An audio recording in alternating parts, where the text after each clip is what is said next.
আমলকি একাদশী 11/3/2025 সোমবারে পালন করবেন আপনারা এবং ফাল্গুন মাসের শুক্লপক্ষের একাদশীকে আমলকি একাদশী বলা হয়। আমলকি গাছের দর্শন যদি কেউ একজন করতে পারে তাহলে একটা গাভী দানের পুণ্য অর্জন করে এবং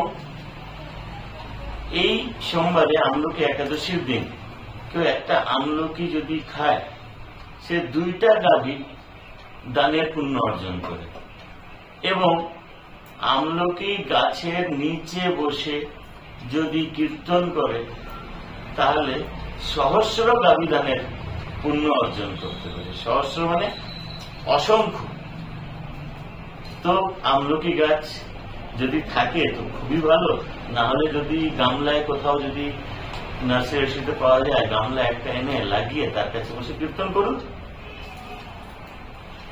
তো এতেও আপনারা ভালো পুণ্য অর্জন করতে পারবেন।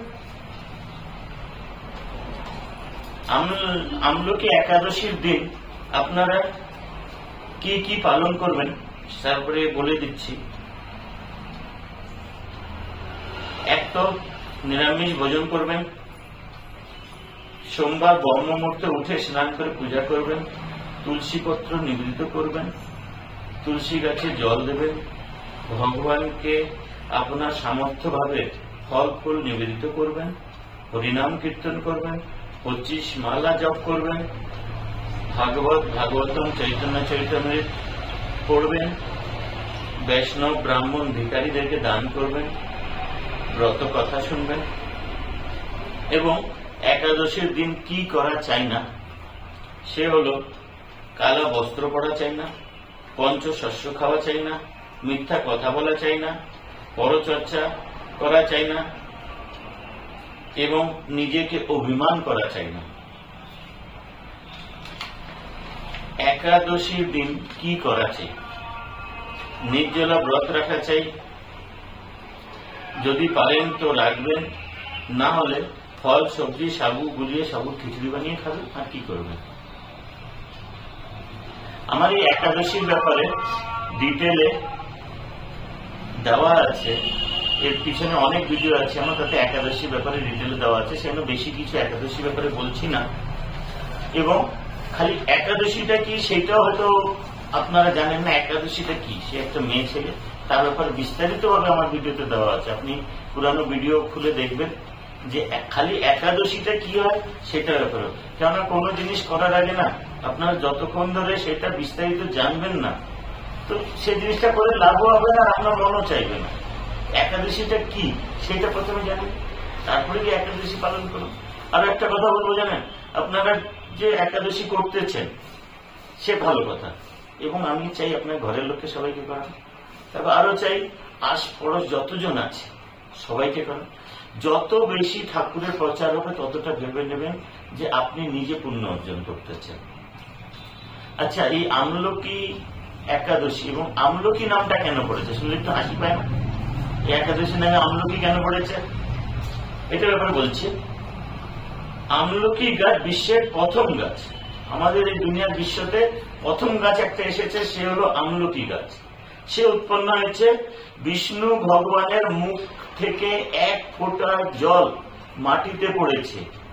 অনেকজন বলেছে যে চোখের 1 ফোঁটা জল পড়েছে। যাই হোক না কেন, বিষ্ণু ঠাকুরের 1 ফোঁটা জল তার শরীর থেকে পড়া থেকে সেটা থেকে আমলকি গাছ উৎপন্ন হয়েছে। সেই আমলকি গাছে ব্রহ্মা বিষ্ণু মহেশ 3 জনের আবির্ভাব আছে সেই গাছে, এবং তার ডালপালাতে যত যত ঋষিমুনি, আগেকার জন্মে ঋষিমুনি সব ওই গাছে অবস্থান আছেন। সেই প্রথম হলো আমাদের এই আমলকি গাছ। এই একাদশীর দিনে মুখ থেকে জল পড়ার জন্য সেই এই নামটা রাখা হয়েছে আমলকি একাদশী। সব একাদশীর আল্লাহ আল্লাহ নাম আর আল্লাহ আল্লাহ মহত্ব পাবেন। দেখেন, যুধিষ্ঠির মহারাজ ভগবান শ্রীকৃষ্ণকে জিজ্ঞেস করলেন শুক্লপক্ষের একাদশীকে কি বলা হয় এবং তার মহত্বটা কি। তখন শ্রীকৃষ্ণ বললেন, বিশিষ্ট ঋষি মানদাতা, একটা কথা বলতেছি, মানদাতা বলে না মানদাতা কালে এই কাজ করেছিলাম, মানদাতা কালে ওই হয়েছিল। এই মানদাতাটা কি সেটার ব্যাপারে প্রথমে একটুখানি আমি বলে দিই। আগেকার জন্মে সত্যযুগে মানদাতা একটি রাজা ছিলেন, মানদাতা একটি রাজা ছিলেন। তার উদাহরণ দিয়ে আমাদের আজকের ডেটে কলিযুগেও তার উদাহরণ দিয়ে বলা মানদাতা কালে এই হয়েছিল, এখন তোমরা এই কাজ করছো না কেন? তো সেই মানদাতা একটা রাজা ছিলেন।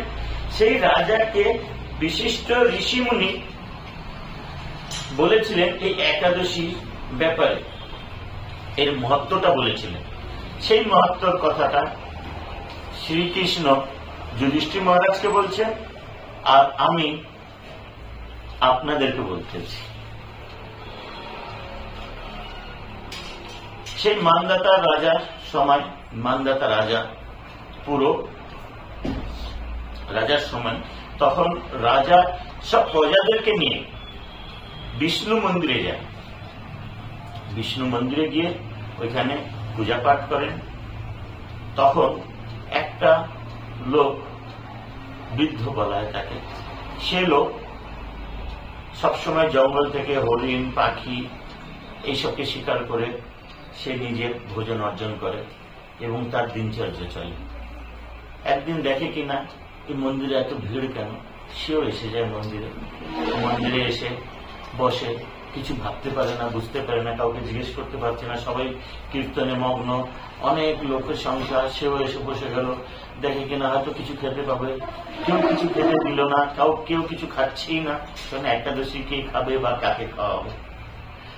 সেও দেখতে থাকলো এবং মন্দিরে বসেই থাকলো, কি হচ্ছে কি হচ্ছে। এরকম করে রাত জাগরণ হলো, রাত্রেও কেউ কাউকে খেতে দিল না, সে ক্ষুধা আতুর হয়ে গেল, সেও খাচ্ছে না এবং প্রজারাও যতজন আছে কেউ কিছু খাচ্ছে না।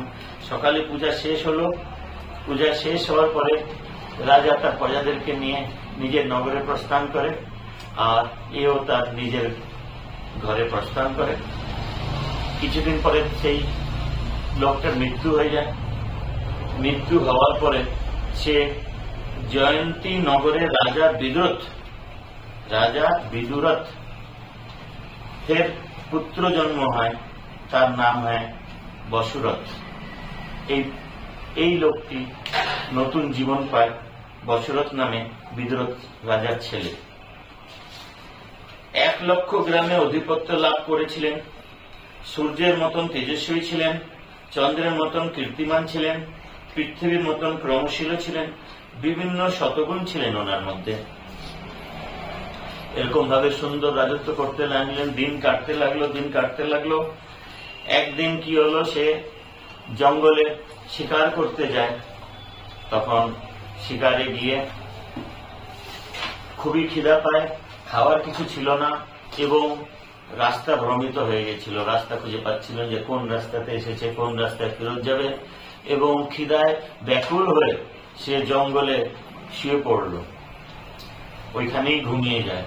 ঘুমানোতে তখন বাইরে থেকে জঙ্গলের যে লোকেরা পাহাড়ের উপরে বসতি করে তারা এসে দেখলো, দেখে বলে এখানে রাজা একজন শুয়ে আছে, নিশ্চয়ই এই আমাদের ছেলে মেয়েদেরকে আগে মেরেছিল আগের জন্মে এবং আমাদেরকে বেঘর করে দিয়েছিল, সেই জন্য একে মেরে ফেলা চাই বলে সবাই মিলে ত্রিশূল, তীর, তলোয়ার নিয়ে আক্রমণ করলো এবং সবাই মিলে তাকে আঘাত দেওয়ার চেষ্টা করলো, কিন্তু তার গায়ে কোনো আঘাত করলো না। তখন তার শরীর থেকে একটা সুন্দর একটা নারী উৎপত্তি হলো।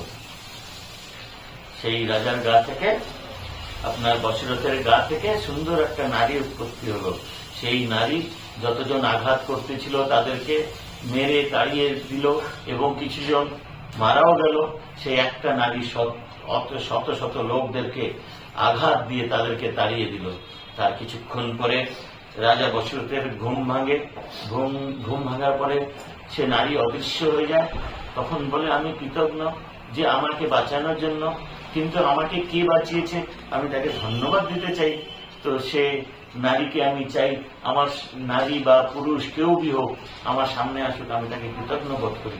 তখন আকাশবাণী হয় যে তুমি গত জন্মে আমলকি একাদশী পালন করেছিলে, তার ফল তুমি এই জন্মে পেয়েছ।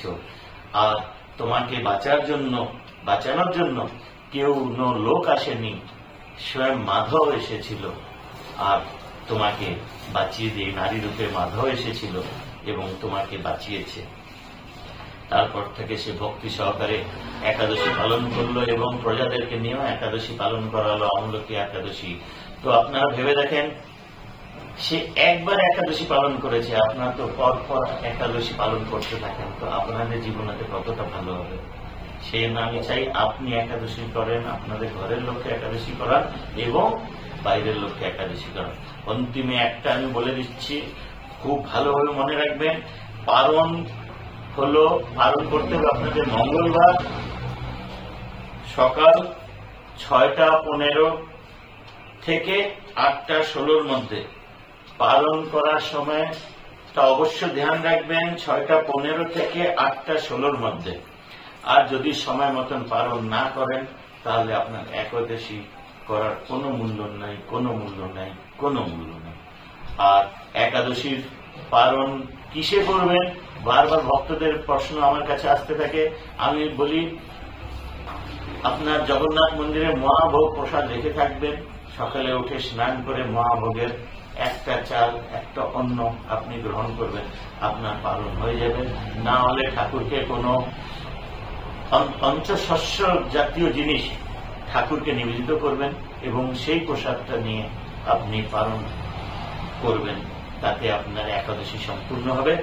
তো সবাইকে একবার বলি, হরে কৃষ্ণ কৃষ্ণ কৃষ্ণ হরে হরে, হরে রাম রাম রাম হরে হরে।